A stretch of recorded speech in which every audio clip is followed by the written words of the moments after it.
My name is Tandiwe. This lesson is brought to you by Gauteng Department of Education in collaboration with Saibono Discovery Center. Today's lesson, we are going to look at the revision of electrolytic cell, including the organic reactions. In our previous lesson, I tried to introduce the electrolytic cell, even though the time was not enough for us to do so. So now we are going to start and look at the electrolytic cell. Now, what is it that we need to know in terms of the electrolytic cell? We are going to need to understand the electrolytic cell in terms of redox reactions. We are going to describe the movement of ions, state the direction of electrons, write the half reactions, and the overall reactions. We'll also look at the processes that these electrolytic cells are going to undergo.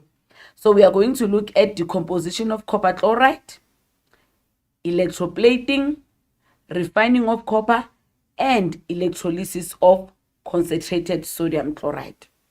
Now, as we are going to look at each and every process, it is very important that you note whatever that is important that I'm going to discuss with you with all the processes, because all the 4 processes that I have just mentioned, they are examinable. Therefore, we don't know whether they will all be examinable at the same time, or maybe the examiner will choose 1 or 2 in your examination. So therefore, you need to know all of them. Now, let's look at what is electrochemical cell, electrolytic cell. Electrolytic cell is the cell that converts electrical energy to chemical energy. So it is very important that at the beginning you understand what energy conversion is needed for that specific cell. Therefore, you must also know that this is a non-spontaneous reaction, meaning that we need energy for the reaction to occur. Therefore, we will refer to the reaction as endothermic reaction. The reason why we are saying it's endothermic reaction is because electrical energy is needed as the source of these reactions to occur. Therefore, it is endothermic. It is also non-spontaneous as compared to what we talked about in our previous lesson in terms of the galvanic cell. Now, let's look at a simple schematic diagram of an electrolytic cell. As I said, in an electrolytic cell, we are going to have our power source, and we are normally using a battery for our power source. The reason why we are using a power source is because we need energy for these ions and electrons to start moving. Therefore, the energy from the power source will provide that energy that will allow the movement of ions and charges.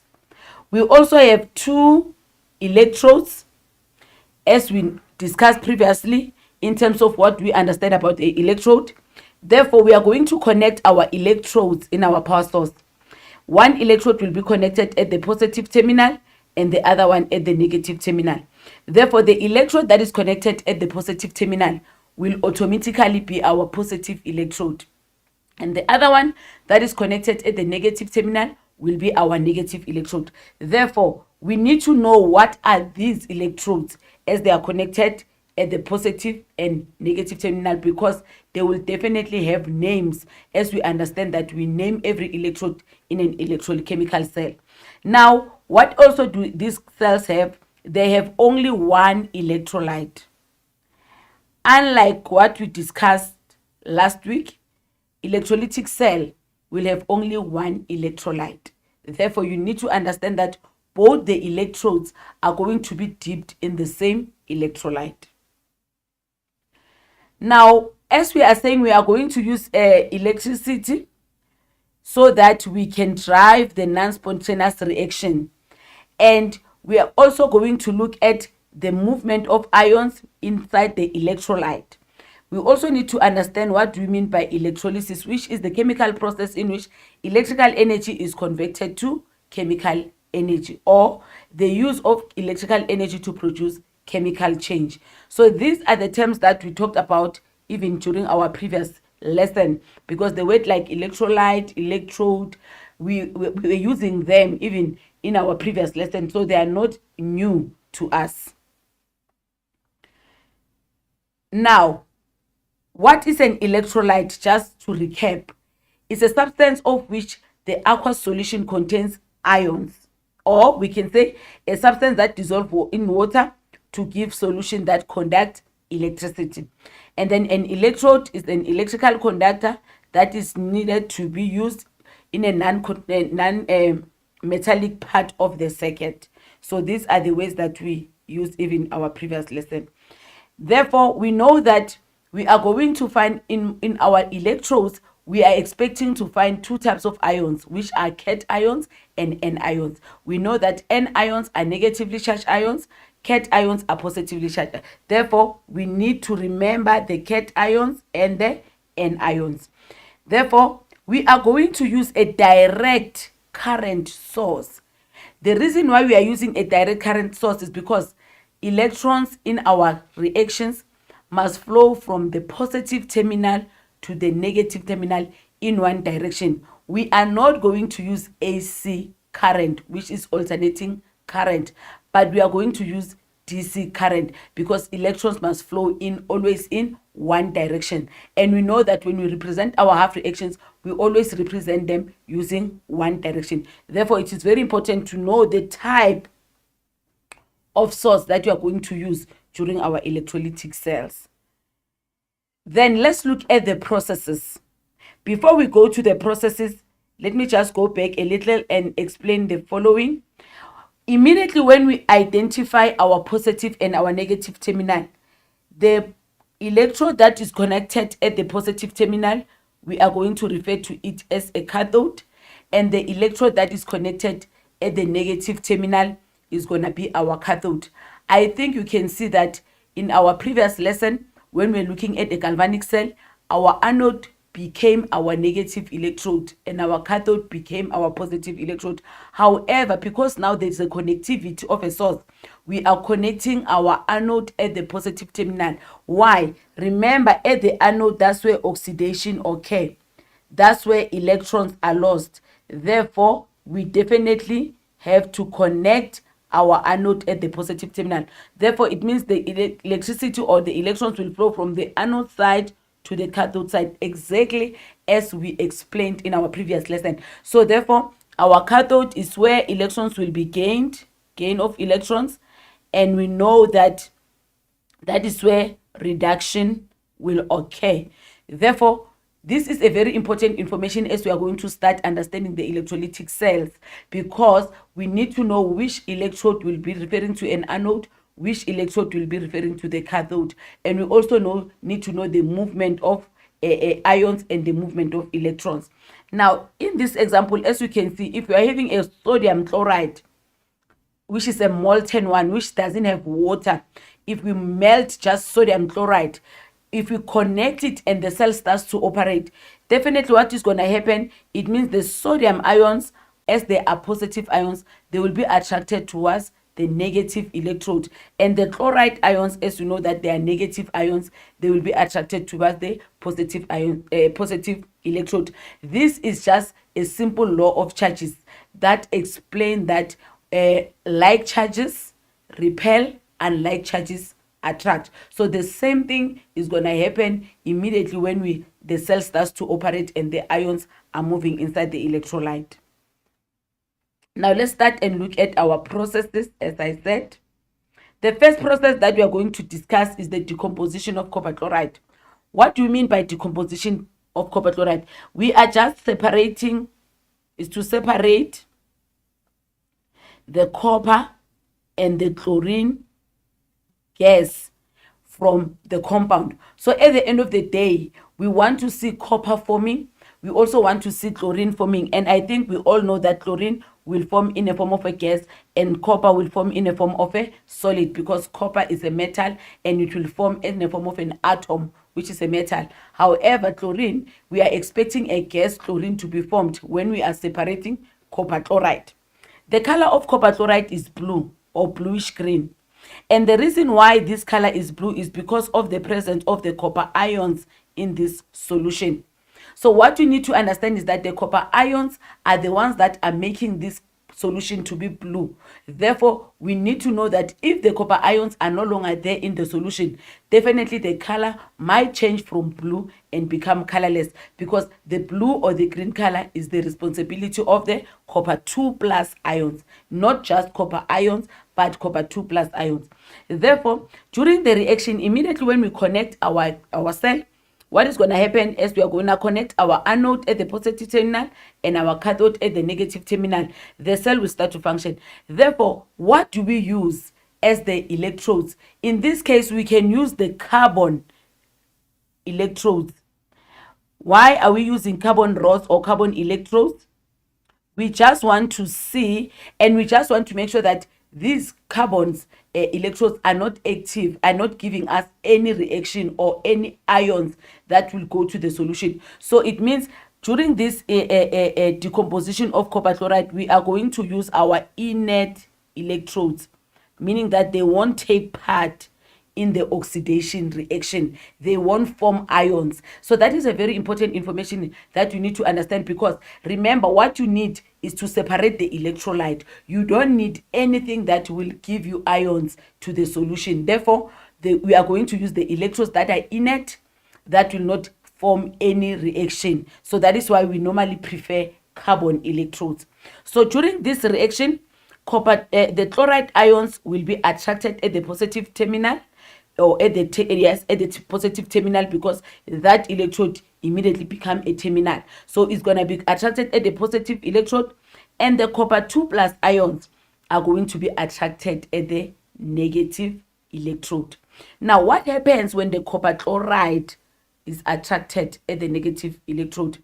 According to the reduction potential table, it means the copper chloride will undergo oxidation reaction and start to release electrons and form chlorine gas. So this is an example of an oxidation reaction that will occur at the positive electrode, where the copper chloride will be attracted, and the electrons will move away from this electrode through this wire and going to the side of the negative electrode. We know that the negative electrode will not accept the electrons, because it's a metal, it's an electrode. It also needs to lose electrons. But what it will do, it will transfer those electrons until they reach the solution. Then when they reach the solutions, there are copper 2+ ions that will be attracted at the negative electrode. And immediately when they are attracted, it means that the copper 2+ ions will gain the electrons that are coming from the side of the chloride ion, and they will form copper. So you will see that at the end of the day, copper atom will be formed at this cathode. Remember, this is our cathode. So it means this cathode will be covered with a copper metal or a copper atom after the copper ions from the solution are undergoing reduction and are going to be reduced to copper. However, at this side, what is going to happen, we're going to see bubbles of gas to show that chlorine gas is formed as one of the products. Remember, our products are always written on the other side of the arrow. Therefore, it means for the two reactions, it means we have our oxidation reaction and our reduction reaction. So, for you to just understand, let me just clear this. For you to understand is that copper, so it means we are having two types of reaction. We are having oxidation reaction, which is undergone by what? By a copper chloride. Remember, this reaction is there in your standard reduction potential table, and you will copy it the way we copy oxidation reactions, and our reduction will be that one of copper 2+ plus 2 electrons giving you copper. So you can see that on our side of the product, what is formed is chlorine and copper. So we know that chlorine is formed this side, where what you can observe is the bubbles, and then this side is the brown substance forming to show that copper is being formed, because the color of copper atom is brown in color. Therefore, the next thing that you need to ask yourself, because the chlorines are moving away from the solution, and they're the ones that are responsible for the blue color. As I said, that the reason why the color of the electrolyte is blue is because of the copper 2+. Now, the copper 2+ are moving away. They are undergoing reduction. they are gaining electrons, they are forming copper atom. What will happen to the concentration of the electrolyte? What you need to understand now is that the concentration of the electrolyte will decrease, and this electrolyte will start becoming fading, starting to become colorless. That is a very important information, because this copper 2+ ions are now being moved out, are now being reduced from the solution. Therefore, it means the concentration of this solution will start to decrease. So what you need to understand is that you need to know what is forming at the anode, what is forming at the cathode, what will happen to the concentration of the electrolyte as this cell is in operation, because that is the main thing that you are going to observe. If you observe the color becoming colorless, it shows that copper 2+ ions are moving away from the solution. And we know why copper 2+ ions are moving away from the solution is because they are now gaining electrons, they are now undergoing reduction, and therefore the concentration of the electrolyte will definitely decrease. Now, let's look at the explanation. So we are saying the copper chloride ions are going to be attracted at the positive electrodes, and the copper chloride chloride ions are going to undergo oxidation and are going to lose electrons. So it means that as we are going to observe whatever that is happening, we are going to see bubbles at the anode showing that chlorine gas is formed.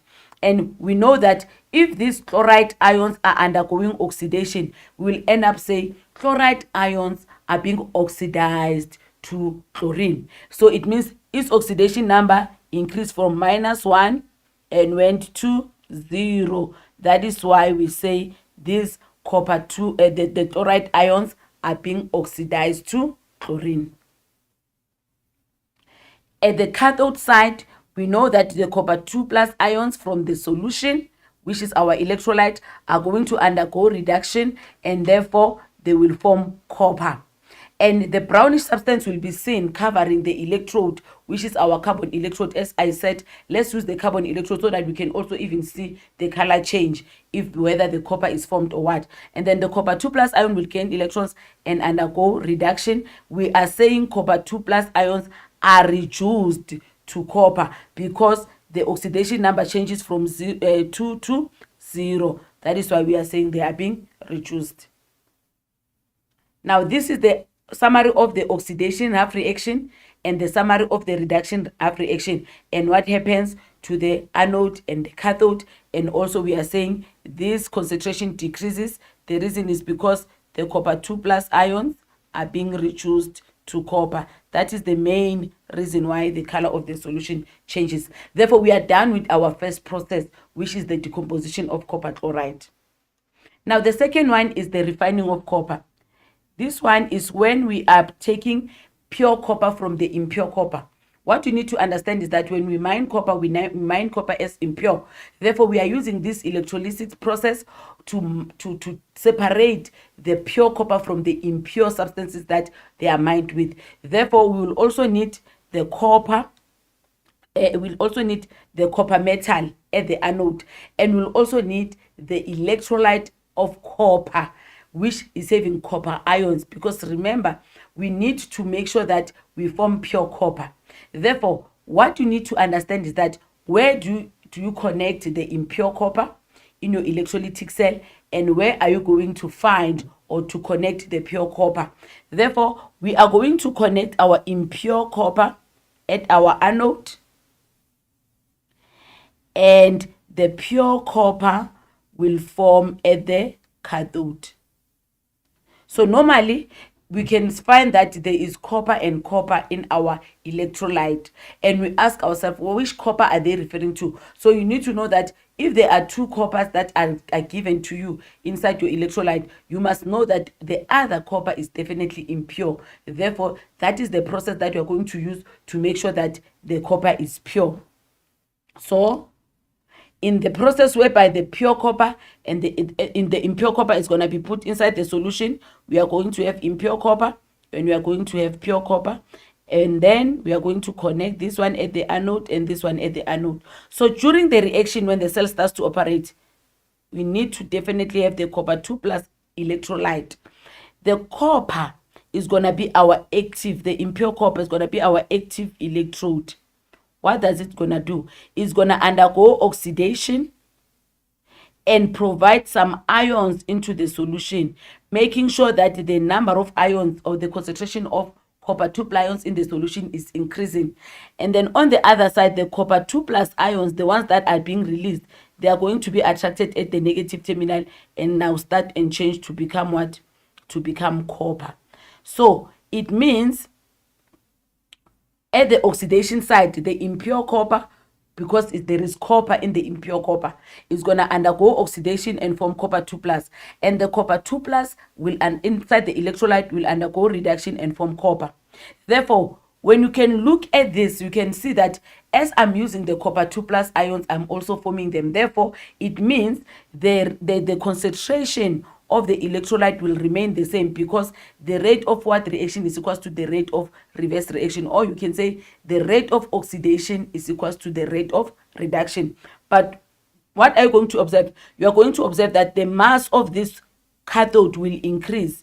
The reason why it increases is because there is more copper forming, and the mass of this one will do what? Will decrease, because it is undergoing oxidation and it is dissolving into the solution. So this is how we refine copper. So you need to know the half reactions, and you can think that we are taking copper this side and we are putting it the other side. So the reaction is about copper undergoing oxidation and the ions of copper undergoing reduction. The next reaction, or the next process, is about electroplating. When we electroplate, we are coating a metal with another metal. So what you need to understand is that there are conditions for you to undergo electroplating. If there's a metal that you want to use to electroplate the other metal, there are conditions that you must have.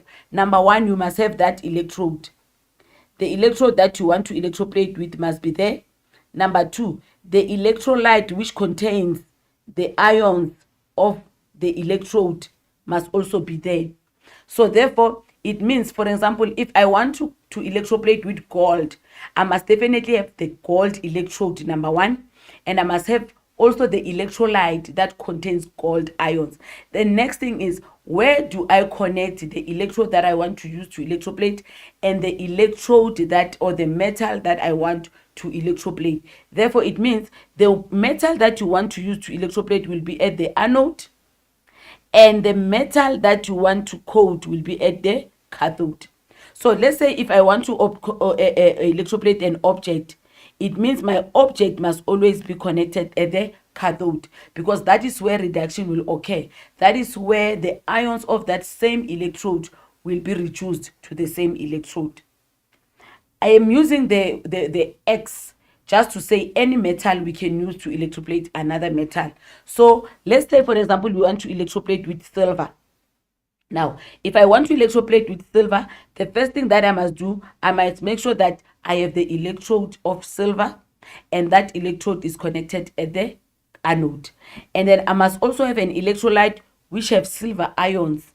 Sometimes the examiner can ask you and say, which electrolyte is suitable for this reaction? So normally for electroplating, the electrolyte that you need to use must be the electrolyte that contains ions of that specific electrode that you're going to use to electroplate. And then the object, or the metal, or the electrode that you want to electroplate must be at the cathode. And what are we going to use? Remember, we are going to use graphite, especially for those objects that are non-conductors of electricity. So let's say you want to electroplate plastic. So it means you must cover that plastic with graphite first, so that it can allow the movement of electrons. And by allowing the movement of electrons, it means it will allow reduction to occur. It means it will allow electrons to be transferred to the solution or the electrolyte, where reduction will occur. Now let's look at this one, which is an example of electroplating. We have our object at the cathode side, and we have silver. Now, what is going to happen immediately when the cell starts to operate? We know that this side we are expecting oxidation. Therefore, it means silver will undergo oxidation, and loses electrons. And but some of the silver ions, because this is an active electrode, just like the one that we're looking at for the refining of copper, immediately when the electrode undergoes oxidation on its own, it starts to dissolve into the solution. So it means the silver ions will go to the solution. And the silver ions, as they are going to the solution, they will now start gaining the electrons from the negative electrode. So the two half reactions that will occur is that silver, which is our positive electrode, will undergo oxidation and form silver ions plus electrons. And then the silver ions from the solution will gain those electrons and form silver. So if you can look at the two half reactions that I just wrote now, the only thing that is active is silver and its ion. So it means silver is reacting with its ion. Silver is providing electrons to its ion, and that the ion of silver is the one that will now accept the electrons and form silver again. Therefore, even if I can say this is ion that I'm electroplating, it won't be active, it won't do anything, because it's the one that must be coated at the end of the day. So if I want to electroplate with copper, for example, if I want to use copper, it means the copper ions, the copper will undergo oxidation and form copper 2 plus ions plus 2 electrons, and the copper ions will undergo reduction and form copper. If I want to electroplate maybe with aluminium, it's going to be aluminium undergoing oxidation and forming aluminium 3 plus ion plus 3 electrons, and those aluminium 3 plus ions, they will gain electrons and form aluminium. So what is it that you check? You just check the electrode that they are saying you want to use to electroplate with, and then immediately when you know that one, it means it's that electrode and its ion that are going to undergo the reaction, which is oxidation and reduction.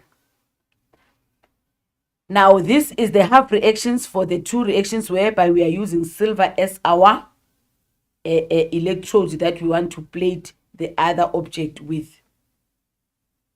And then as I said, now what will happen to the concentration? Remember, as I'm using the ions of silver, I'm also replacing them. So therefore it means as the ions of silver are being forming, they are also being used. Therefore the concentration of the electrolyte will also remain the same.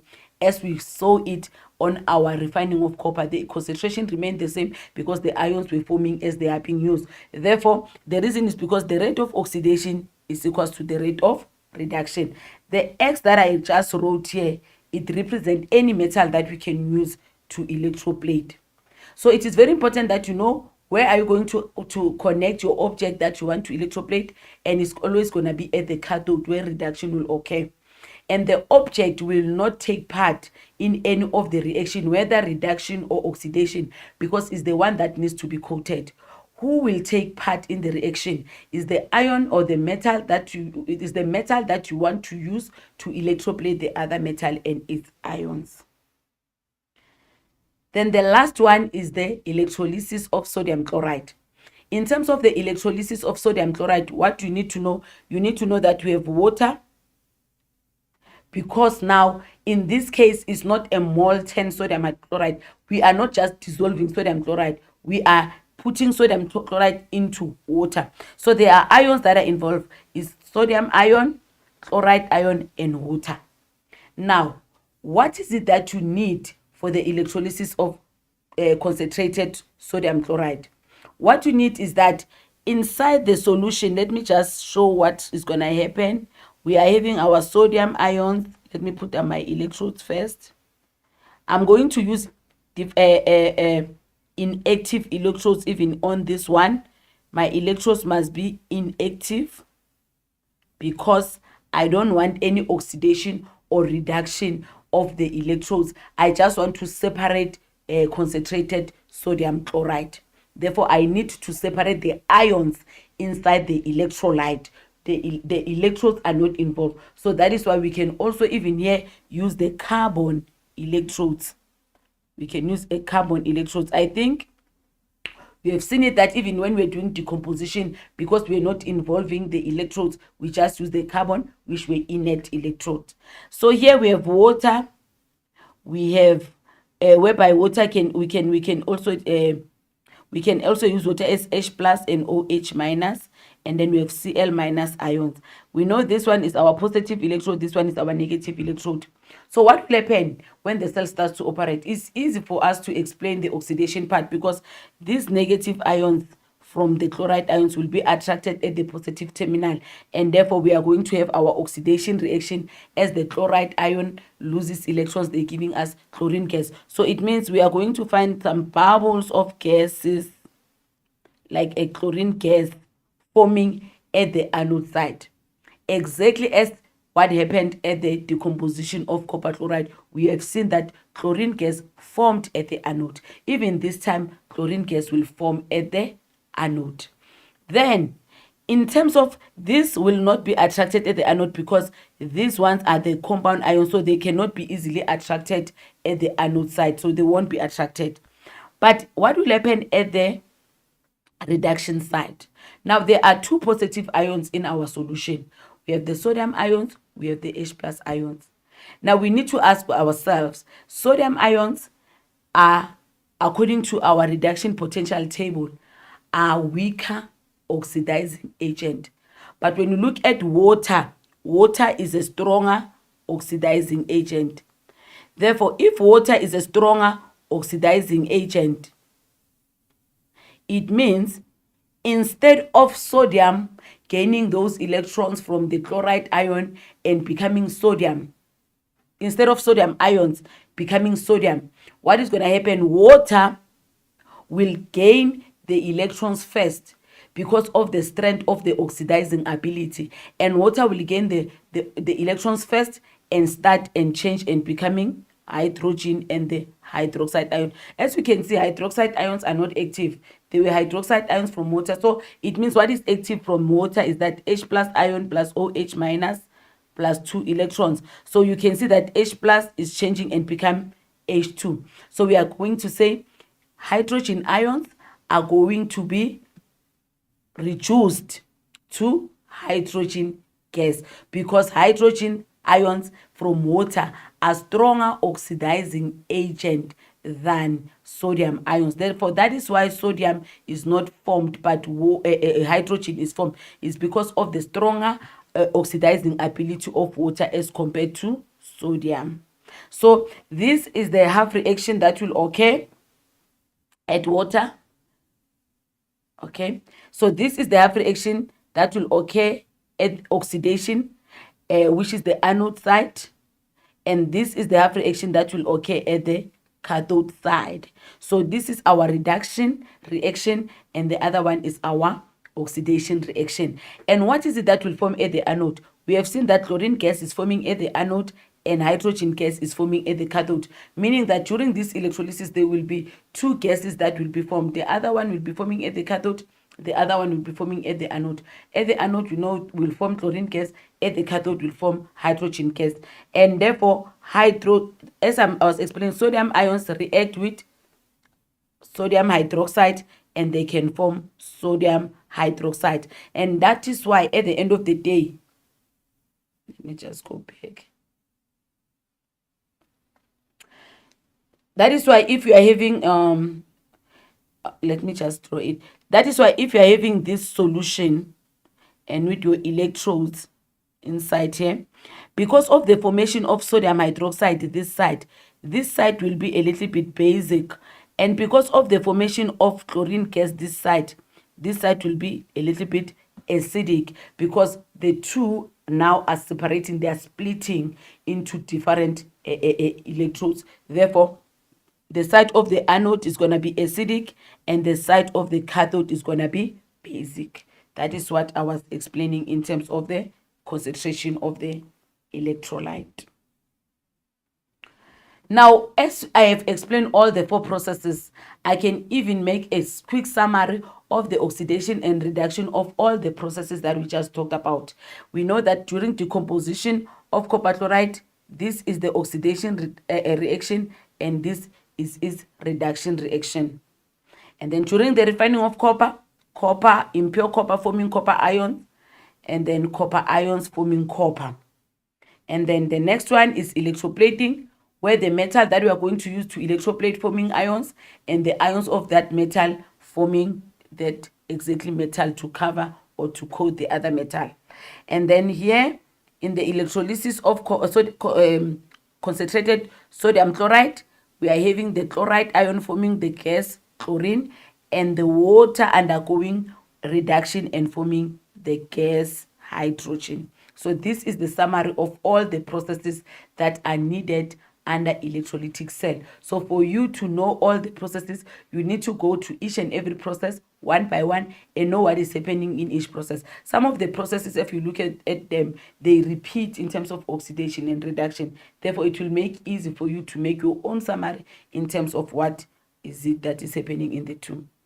Now, when you look at this one, they say here, high purity copper is obtained by electrolysis using a thin pure copper cathode and an acidified solution of copper 2 chloride. Therefore, we are having A and B, and then inside we are having copper sulfate. We know that copper sulfate is having copper 2 plus ion and SO4 2 minus ions. And we can see that there are some impurities that are found just under electrode B. Now, the question says, at which electrode would pure copper be deposited? We already know that according to the process, our pure copper will always be at our cathode, because this side will find our impure copper.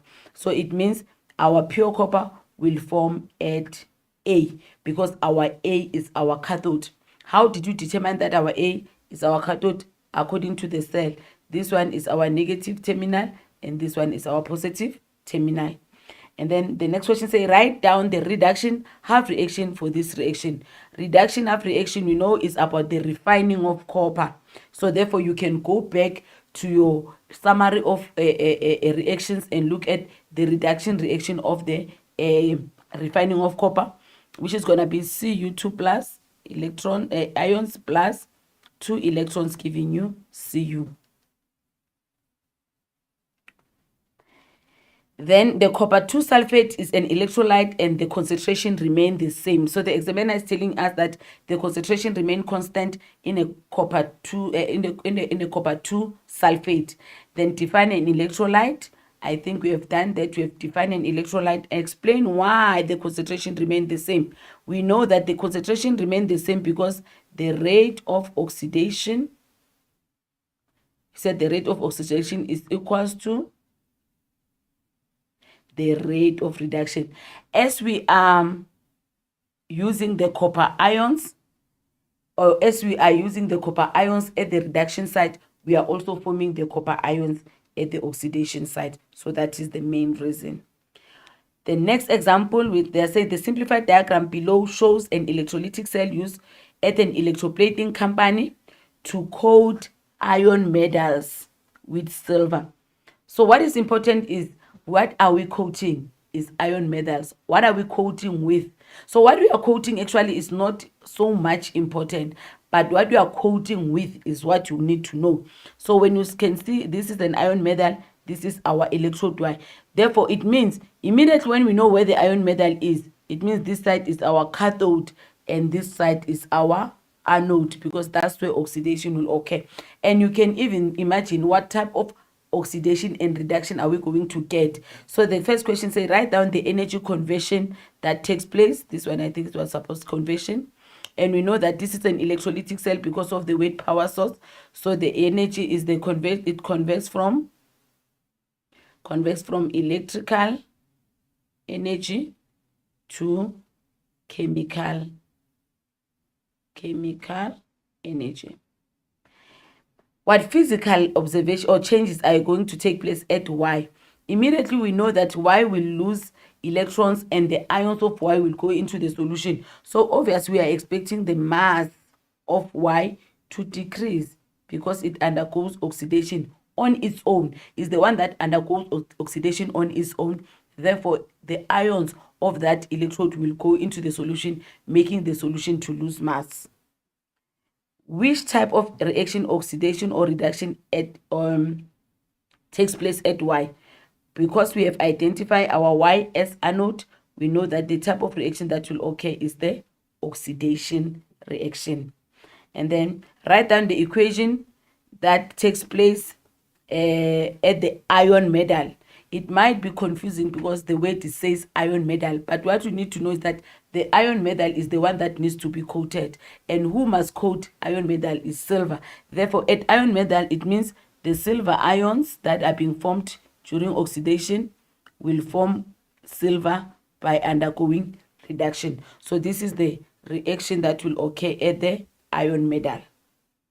And then give the reason why the electrolyte X remains constant. Or before that, they say name or formula of electrolyte X. So our electrolyte, we were not given the name of the electrolyte, but we know that because we are electroplating with silver, it means we need silver ions. So we can say our electrolyte is silver nitrate, or silver iodide, or silver ethanoate. Or you can just show that you need silver ions in this electrolyte so that this electrolyte can function. Okay, so this is also another example of electrolysis. We are not going to look at this example because definitely we don't have enough time to look at all the examples, because we need to look at the reactions. Now, before we go to the reactions, I think you need to understand that sometimes the examiner can combine two reactions at the same time during this electrolysis. So you must know that not always that one reaction will be asked in that question. Sometimes it can be two, like this example. As you look at this example, you can see that we are having cell A and B, and then we are having the other cell A contains concentrated sodium chloride, and cell B contains solution of copper 2 chloride. So you can see that there are two processes that are going to be asked. And we are having electrode P, Q, R, and S, which are carbon electrodes, meaning that they are inactive. So what must come into your mind is that what type of processes are we looking at here? We are looking at concentrated sodium chloride and also the decomposition of copper chloride. So they are saying chlorine gas is formed at P and S. So at P we are having chlorine gas, and at S we are having chlorine gas. What information is the examiner giving us when they are telling us where chlorine gas is formed? Already they are telling us that the P and S are anode. That is where oxidation will occur, because we know that chlorine will be formed when there's chloride ion undergoing oxidation to form chlorine gas plus 2 electrons. So for the mere fact that chlorine gas is forming at P and S, it is telling us that this is the oxidation reaction, and these 2 electrodes are anodes. Therefore, it means this one is a cathode and this one is also a cathode. Now, when coming to the electrolysis of sodium chloride, we already know that this one is the one that will have the reaction of water, whereby hydrogen ion will be oxidized, will be reduced to hydrogen gas plus OH minus. So we already know the half reaction of each, and here we know that copper will be formed. So it means it's Cu2 plus 2 electrons forming what? Forming Cu. So we already know the reduction and the oxidation of the 2 half cell. So whatever that we are going to do, we will be referring to this information, because this is the information that we know about the 2 processes that we are provided. The question says, is cell A an electrolytic or a galvanic cell? The power source already tell us that this is an electrolytic cell. They say give a reason for your answer. So we say it's electrolytic because of the power source. Write down the equation for the half reaction that takes place at electrode Q. I think Q just went there. So I've already written the half reaction that occurs at electrode Q, because I know that at electrode Q that is where a reduction reaction of the concentrated of sodium chloride will happen. And then the symbol or name of the product R. At R we know that what is going to be formed is copper. So this will be covered with copper, because during the decomposition of copper chloride, copper will be formed at the cathode. What happens to the concentration of the electrolyte at B? Remember, B is this one where the copper 2 plus ions are gaining electrons and they're changing and becoming copper. Therefore, it means the concentration of they say choose from increase, decrease, or remain the same, and give a reason for your answer. So the concentration definitely will decrease Why the concentration decreases? Because copper 2 plus ions are reduced to copper. Or we can say copper 2 plus ions undergo reduction and they're going to be reduced to copper. Therefore, that is why the concentration here will definitely decrease.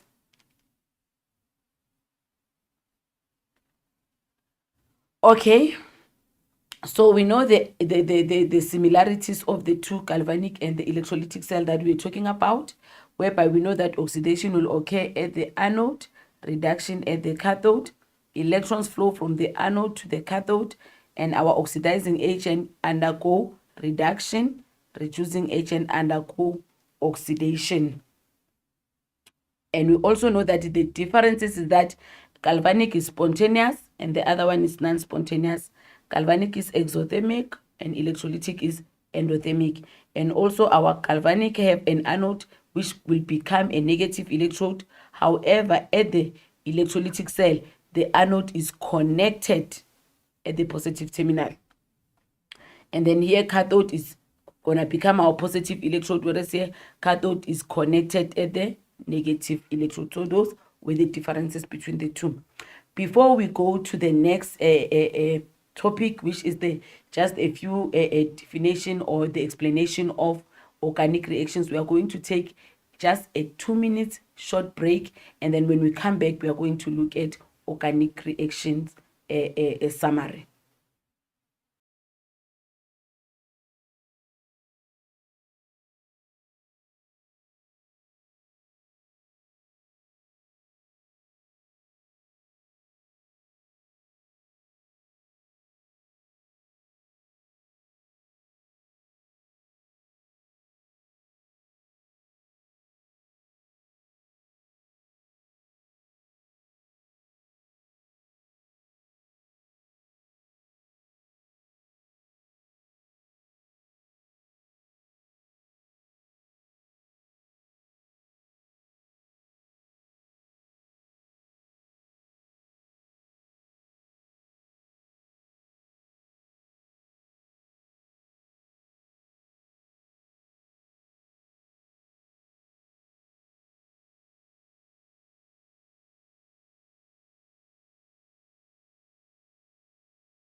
Welcome back, grade 12s.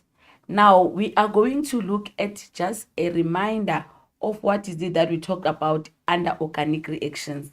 I know that we did this topic early in the year. It might happen that this is one of the topics that we have already forgotten about it.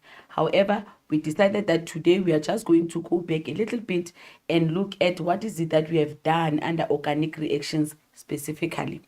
Now we know that we are going to look at different reactions like combustion, and we also look at esterification.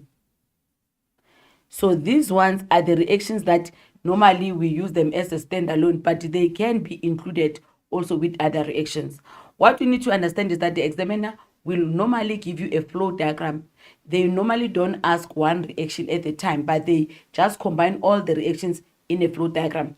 Therefore, you need to know all the reactions. You need to remember all the reactions as discussed during our organic reactions topic. Now, let's remind ourselves about our strategy. But before we do that, let's remember that we have those compounds that are saturated, which have single bond only, and we have those that are unsaturated with multiple bonds. Therefore, the saturated ones, for the purpose of this lesson, we are going to refer to alkanes, haloalkanes, and alcohols. The reason why we are referring to this as saturated is because we are going to use them with single bond only in our structure.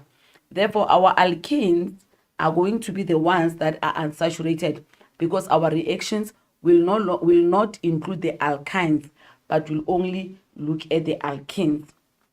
Now, the strategy that we used after identifying the compounds as saturated or unsaturated, we use the strategy of triple S, SU, USA, whereby we mean triple S represent when we have a saturated compound forming a saturated compound, the reaction will be substitution. Saturated forming an unsaturated, the type of reaction will be elimination. And unsaturated forming saturated, the type of reaction will be addition. And in this case, the unsaturated, we are referring to our alkene, because that is the only unsaturated compound that we are going to discuss under our reactions. Now let's look at this and see whether we can be able to remember how do we identify our reaction using triple S, SU, USA. Now, the first thing, as we are given the flow diagram, we need to identify our compounds as saturated and unsaturated. If you look at this, this is an alcohol, therefore we know that it's saturated. The alkene Y, it is unsaturated. Therefore, the butane, it is saturated. And the 2-chloroputane, it is also saturated because it falls under haloalkanes. Therefore, what we are going to do, we are going to follow the arrow to say it is from saturated to unsaturated or saturated to saturated, so that we can identify the type of reaction that this specific compounds will undergo. Let's look at A, number 1. It is from the saturated compound to unsaturated compound. This is SU. Therefore, it means this A is going to be our elimination reaction. B is from an alkene, which is unsaturated, to saturated. Therefore, B is going to be addition reaction. When you look at C, is from the haloalkane to alcohol, which are both saturated. So this will represent substitution reaction. And then D is from saturated to unsaturated. So this will be elimination reaction. And then the E is from alkene, which is unsaturated, to butane, which is saturated. Therefore, this is going to be our addition reaction. So I always say, whenever an arrow is coming from an alkene, you must know that alkenes will only undergo addition reaction. But now, when coming to the haloalkanes, the alkanes, and the alcohols, they will either undergo substitution or elimination. Alkenes will not undergo substitution because of the double bond, because they are unsaturated. The only compounds that can undergo substitution are those that are saturated. However, alkenes can undergo elimination. This ATP that we are having this year doesn't include the alkenes undergoing elimination. Therefore, we will only end where alkenes undergo addition. Now, we are having one of the reactions that we use, which is halogenation, where we use to test for a saturation. When we use to test for saturation, we are going to use two compounds which are alkenes and alkanes. So we are going to make sure that alkanes and alkenes undergo halogenation. They are going to react with bromine water, which is brown in color, and we are going to observe the color change when we put them in a dark room, because we are limiting the variables that can affect our reaction. So this is how we test for saturation. So we are going to make alkanes to react with bromine water and alkenes to react with bromine water. So when alkanes react with bromine water, the type of reaction will be substitution. But when the bromine water react with alkenes, the type of reaction will be elimination. Therefore, what is going to be observed? Where substitution will occur, bromine water will remain brown, meaning that after substitution reaction, the bromine water color will not change. However, the bromine water during addition reaction will be colorless. So when the color changes to colorless, you will know that it means that specific compound was an unsaturated compound. That is what we use when we test for saturation. Then when coming to the oxidation of alkanes, we know that this one will involve alkanes reacting with oxygen to give you carbon dioxide plus water. So you can go back to our previous videos and check how did we balance those reactions, because what might be a challenge is to balance the oxygen under combustion reactions. Therefore, we can go back and look what is it that we've used to balance these reactions of combustion. And what you need to also know is that during this combustion reaction, energy will also be released. Therefore, that is why alkanes are used as fuels, because they provide energy when they react. They are used as petrol, they are used as paraffin, because they provide energy. So energy is one of the products that we will get under combustion, but we normally don't show it when we are writing our reactions. Esterification is the one that we are forming esters using the primary alcohols. It is very important to remember what do we mean by primary alcohols and carboxylic acid. And then we are saying the addition reaction will be for alkenes only. Elimination will be for the saturated. And when I say the saturated compounds, I think by now you remember that I was referring to alkanes, alcohols, and haloalkanes. And also the substitution will be for the saturated compounds. This one is just a reminder on how did we do our oxidation reaction or combustion reaction, where we're making the alkanes to react with oxygen, knowing very well that oxygen is a diatomic element. Therefore, when you say anything react with oxygen, we expect our oxygen to write it as O2. So what you have done, I have shown you how do we balance these reactions in our previous video. And the things that are formed is water and carbon dioxide, including what? Including energy. But energy, we are not going to represent it in our reactions.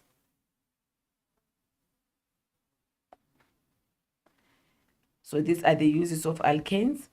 And then this one is for the esterification. For esterification, I think we know that one of the reactant must be a carboxylic acid and the other one must be a primary alcohol. And during esterification, what is going to happen? We are going to find water as one of the products and an ester. This can only occur in the presence of the concentrated sulfuric acid as a catalyst.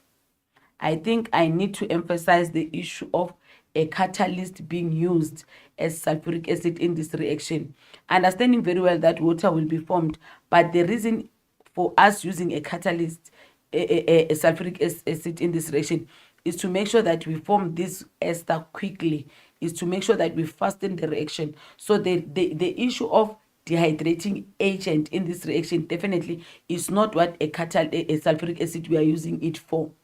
So we need to know that the reason why we are using the concentrated sulfuric acid is to speed up the reaction. So it means it is now used as a catalyst, not just a dehydrating agent. And we know that our esters are going to be named from the carboxylic acid and the alcohol. Therefore, I normally say we will check the other O of an ester. Here we need a double. The other O. Whenever you see this CO bond, you must know that this is coming from the acid. And where there is no CO, it is coming from the alcohol. So, for example, if you are naming this ester, it is coming from ethanoic acid and propane -1-all, propane -1-all. So the name of this ester is going to be propyl. Let me just write it nicely. Propyl ether no weight, because it is coming from the two reactants, which is ethanoic acid and propan-1-ol. Now, let's look at other reactions that are normally becoming a combination of different reactions during our flow diagram. We have addition reactions. We need to know that only alkanes will undergo addition reaction for our syllabus. And we need to know what is it that we expect when an alkene undergoes a specific addition reaction. We are going to add hydrogens, we are going to add chlorines and bromine, which are our halogens from group number 7. We are going to get HCl and HBr, which are our hydrogen halides. And then we are going to add water. Now, what is it that we are going to expect when we're adding a hydrogen in an alkane? We are going to get an alkane. And what type of a reaction is that one? We are going to call it a hydrogenation. When we add a halogen, we are going to get a haloalkane, and our reaction will be halogenation. But you will see that our halogen during halogenation, whereby we are adding Cl2 or Br2, because those are the halogens that are examinable according to our reactions. That is why I will always keep on referring to them. We are going to find a halogen with 2 halogens in a structure. Where we are adding a hydrogen halide, we are going to get a halogen with 1 halogen, a haloalkane with 1 halogen, and the name is going to be hydrohalogenation. And then hydration is the addition of water, and we expect to find alcohol. Now we know that during hydrogenation, we are expected to have conditions like catalyst, and we know that we must also not have water here, no water, because if you can have water, it might happen that we will expect to get an alkane and get what? An alcohol, because alcohol is formed during hydration. And there must be enough hydrogen in the atmosphere, and we can dissolve our alkene in a non-polar solvent. So these are the conditions of hydrogenation, whereby an alkene is added to a hydrogen gas. Halogenation, we know that we will need a chlorine or bromine as our condition, and we are adding them in our alkene. Therefore, what is going to happen? Let me take propene as an example and form halogenation. What is going to happen is that when addition reaction occurs, I'm adding Cl2, the double bond will break, and then I will have 2 carbons with missing bonds. Then is where I'm going to add my halogen. So I'm going to have Cl in carbon number 1 and Cl in carbon number 2, and the name is going to be 1,2 dichloropropanone. So you can see that already, because this is halogenation, already my haloalkane is having 2 halogens, as I was explaining in my previous slide, on my previous slide. Then when we have a hydrohalogenation, now is totally different from what I just explained. I'm going to use propene again. Remember, this is just propene. We cannot say prop1 in, because you cannot remove the position of the double bond in terms of propene. Therefore, when the double bond breaks, it means we will also have 2 carbons that are having missing bonds.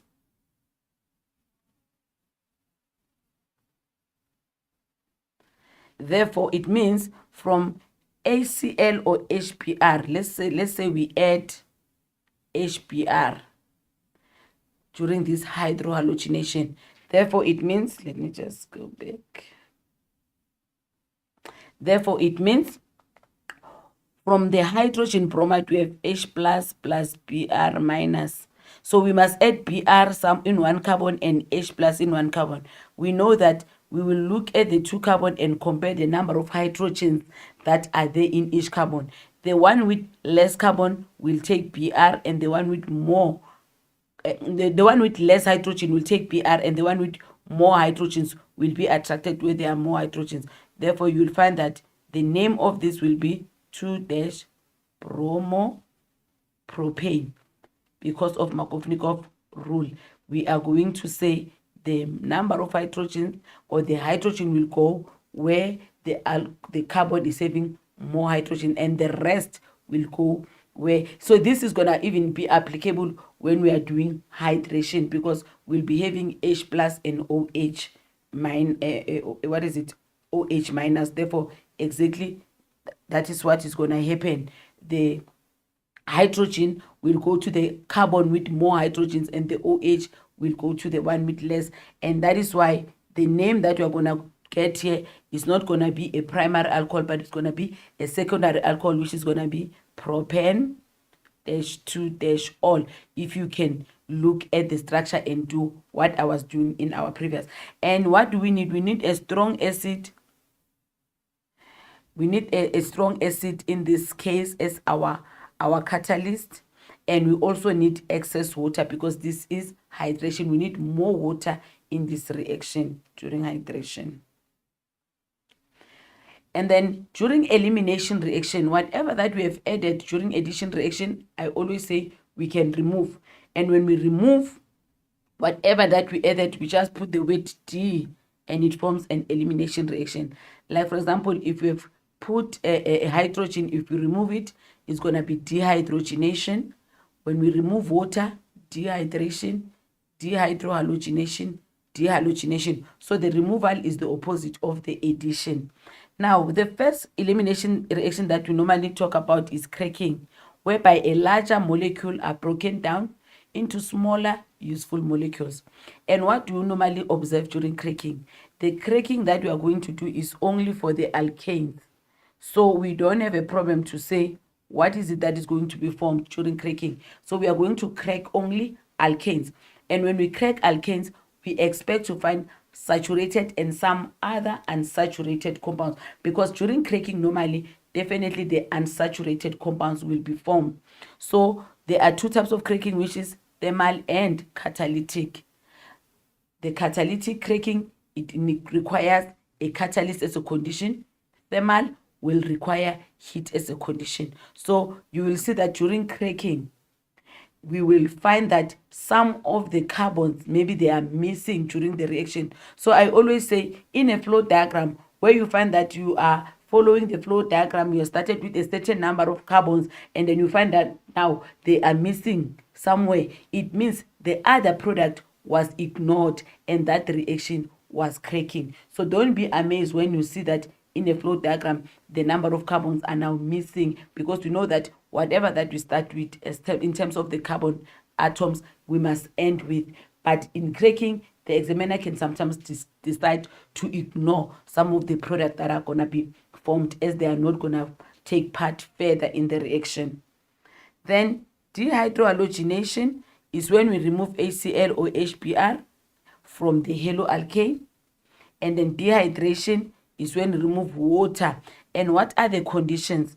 For dehydrohalogenation, we need heat and concentrated strong base. And for dehydration, we need sulfuric acid as a catalyst, because it's a dehydrating agent. It works nicely when we are doing dehydration, as we use sulfuric acid as a dehydrating agent or as our catalyst, because we are going to definitely remove water, and that is the main aim of that experiment. Now, the reaction conditions, as I said, here for dehydrohalogenation, we heat under reflux, and we need concentrated strong base. And our example of strong bases can be sodium hydroxide or potassium hydroxide. And then during dehydration, I also said we need excess concentrated sulfuric acid, because we are removing water. And our cracking, I already talked about them. Now, haloalkanes, as I explained, that they undergo two types of reactions, which is substitution and elimination. So the conditions of the substitution and the elimination of haloalkanes, they are very close to each other. So you need to know that when haloalkanes undergo substitution, The name of the substitution is called hydrolysis. They are going to produce what? Alcohols. So what do we need for hydrolysis to occur, which is the substitution reaction that will be undertaken by the haloalkanes? We will need mild heat or sunlight, and we'll need a diluted strong base.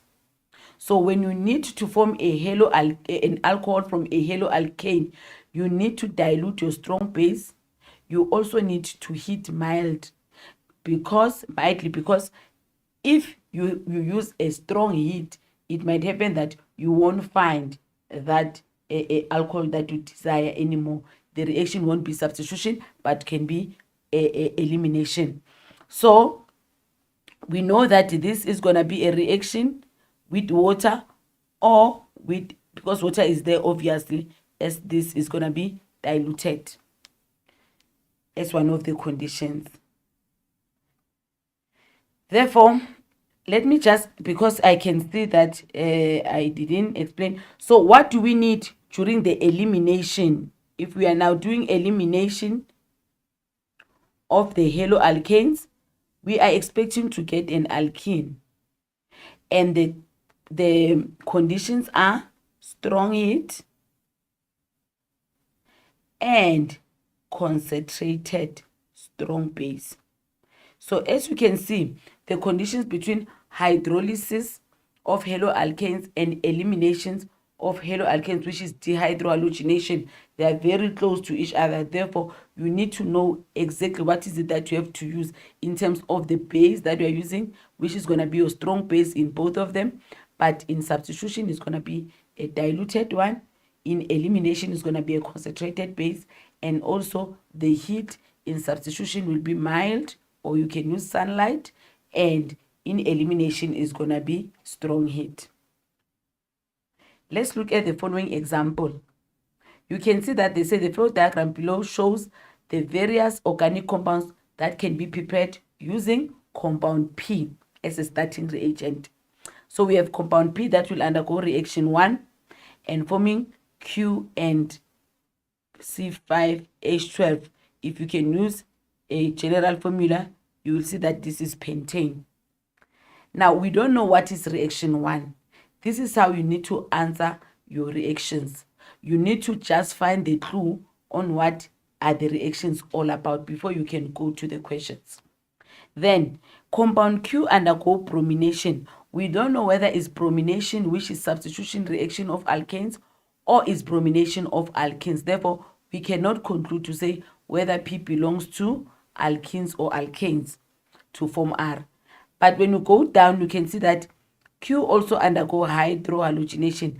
And we know that this is an addition of what?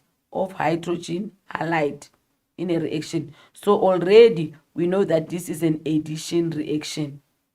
And if we know that this is addition reaction, it means we now know that this belongs to the alkenes, because the alkenes are the ones that are going to undergo addition reaction in our reactions.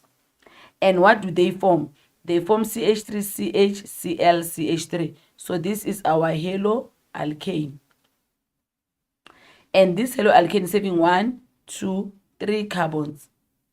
Therefore, if our haloalkane is having 3 carbons and is coming from Q, it means Q is also having 3 carbons. Therefore, the alkene with 3 carbons is propene. Therefore, we can now know that Q is our propene, which was formed with a pentane during this reaction. Therefore, what is P? We can say propene, we know, is C3H6 plus C5H12. So therefore, we can identify P. So it's going to be C8H18. Therefore, it means this is octane. And what happened to octane here? Octane was divided, produced 2 smaller useful compounds, and it means reaction 1 was cracking. So we can just identify reaction 1 as cracking, because we know that as the propane, octane cracked, it formed pentane and propene. And then the last reaction is hydrolysis, which is a substitution reaction where a haloalkane form what? Form an alcohol in the presence of diluted strong base. So already we know that S will belong to alcohols, because the type of reaction that this haloalkane will undergo is what? Is hydrolysis. And we can already remember the reaction conditions that are needed. Now let's look at the questions. Write down the meaning of the term hydrohalogenation. As we said, is the addition of what? Of hydrogen halide in a compound. You can say, you can say in an alkene or in a compound, but it's an addition of hydrogen halide. Write down the structural formula of Q. We have identified our Q as propene. So if they are looking for the structural formula, it means it's going to be C, double bond C, and then making sure that the number of bonds around each carbon, let me just drink water a little bit, is 4. Sorry about that. Therefore, there's a reaction 1 is elimination. Let's go to reaction 1. We said it's cracking, and we know that cracking is elimination reaction. Therefore, what is it that the examiner is looking for? Okay, let's see. They say type of elimination. And we have seen that octane cracked to propene and pentane. Therefore, this is cracking. Molecular formula of P, we said is C8H18. How did we find that? We have added the number of hydrogens and the carbons from both propene and pentane. And we find this. We know that is CnH2n plus 2, which is going to be C8H2 times 8 is 16 plus 2, which is going to be 18. So the molecular formula of P is C8H18, which is octane. And then write down the IUPAC name of R. Let's go back and look at R. We haven't identified R, but we know that R is coming from propene. Therefore, it's bromination, meaning that we are going to add Br2 in propene. So it means it's going to be propene, which is having 3 carbons and a double bond. And then it's going to undergo addition reaction and break the double bond. When it breaks the double bond, the 2 carbons are going to have missing bonds. Therefore, we are going to add our Br in both carbons. Therefore, the name is going to be 1,2-dibromo. Remember, now it is now saturated and it's now an alkane. So it's dibromo propane, which is our R. Okay, and then for the, so they wanted the name, which is 1,2-dibromo propane. Then for hydrolysis reaction, write down the balance equation using a structural formula. So remember, the hydrolysis reaction is that one of, let me just clear here, is that one of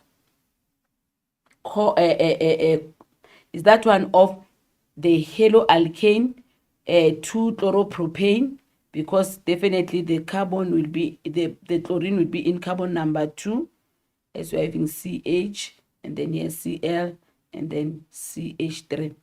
So our carbon, our halogen is in carbon number 2. We are going to make it to react with dilute sodium hydroxide to form an alcohol, which is the part of the reactants. Therefore, what is going to happen? Our alcohol will be formed. We are going to substitute OH from sodium hydroxide where there is Cl. So we're going to find our propane 2-ol And then what else are we going to find?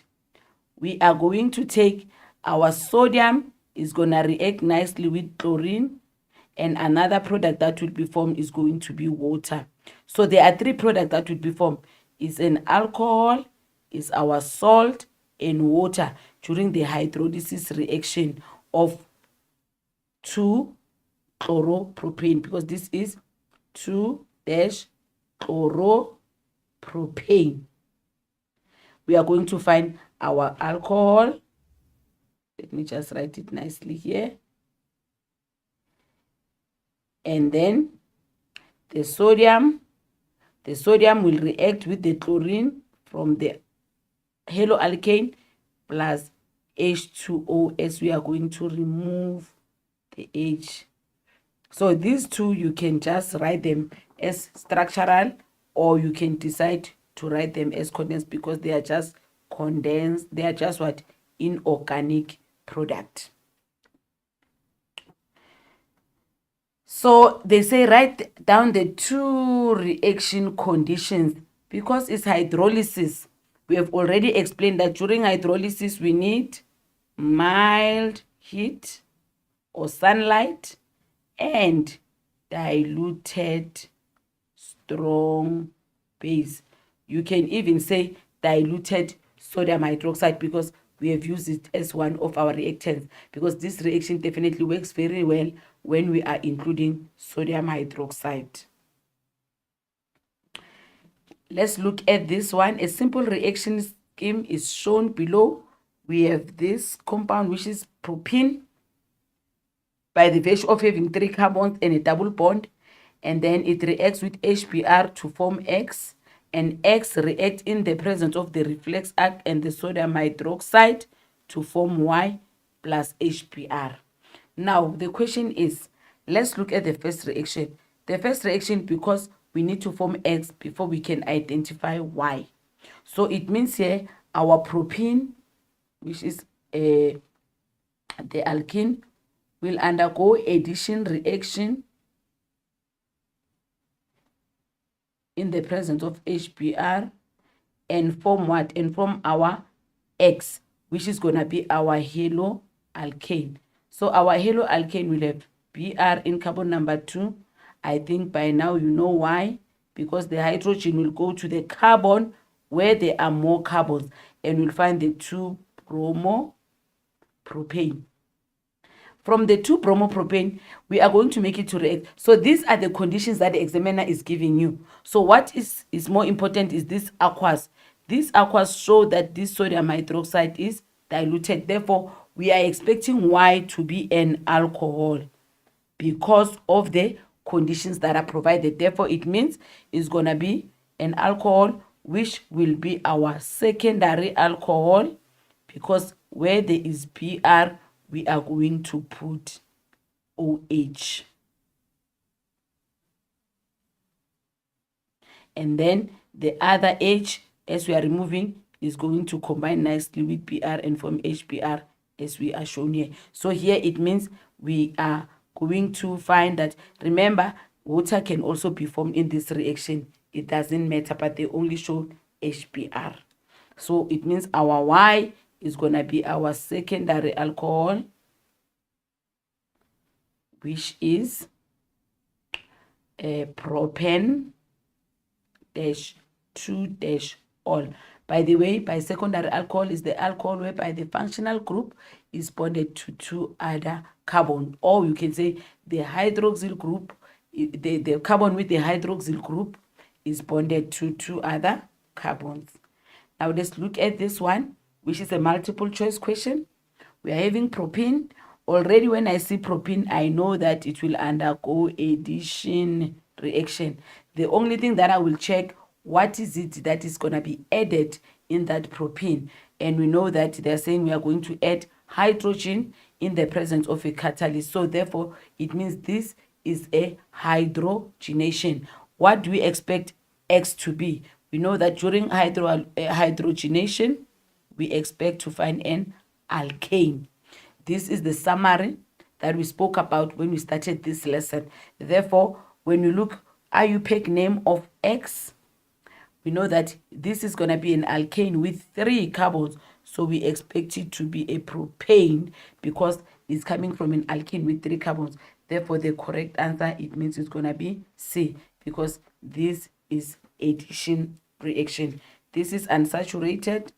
This one, these two to be formed, we must add water. Therefore, in this case, we have added a hydrogen.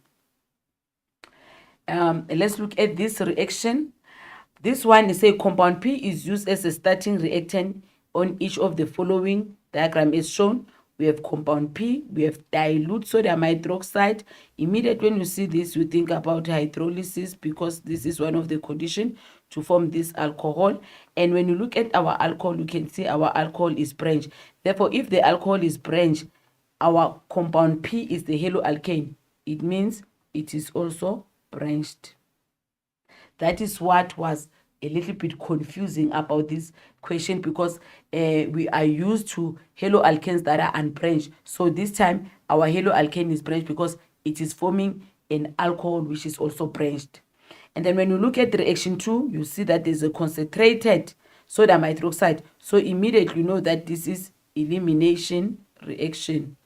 And if this is elimination reaction, therefore Q will belong to alkenes.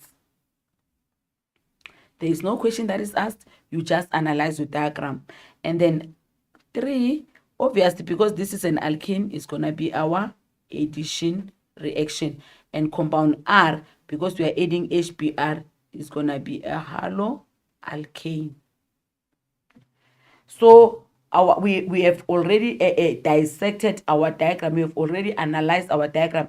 Therefore, it's then that we can now go to the questions and say reaction 1, 2, and 3 represent organic reactions.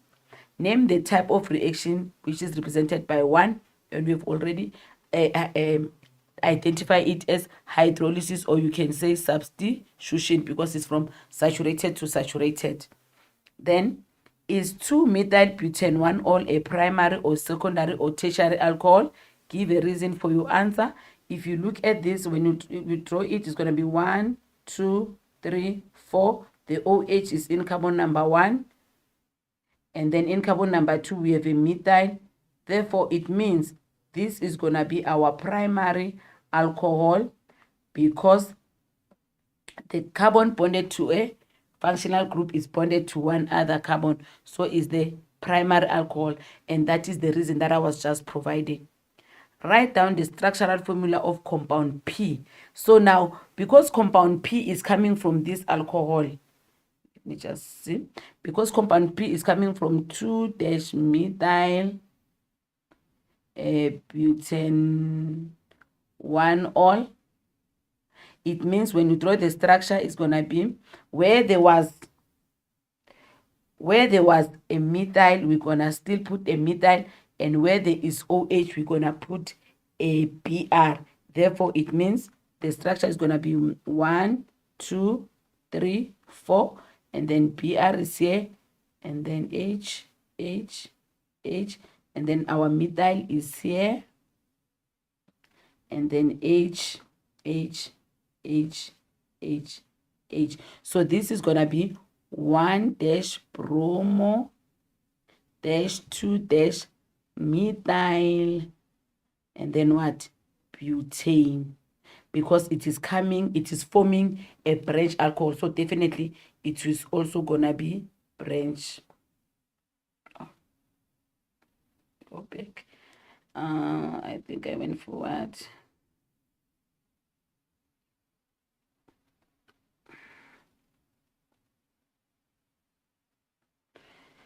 Then the next question, because I don't think we'll be able to go to another question, it says, write down the structural formula of P. We have already done that. Name the type of reaction represented by 2. We have identified 2 as elimination reaction because of the condition. And then to which homologous series does Q belong? We have already said it's an alkene because Q will undergo elimination. And then name the type of reaction represented by 3. We said it's addition because it's the addition of this hydrogen bromide. And then write down the IUPAC name of R. Obviously, R will come from this alkene, which is having a methyl.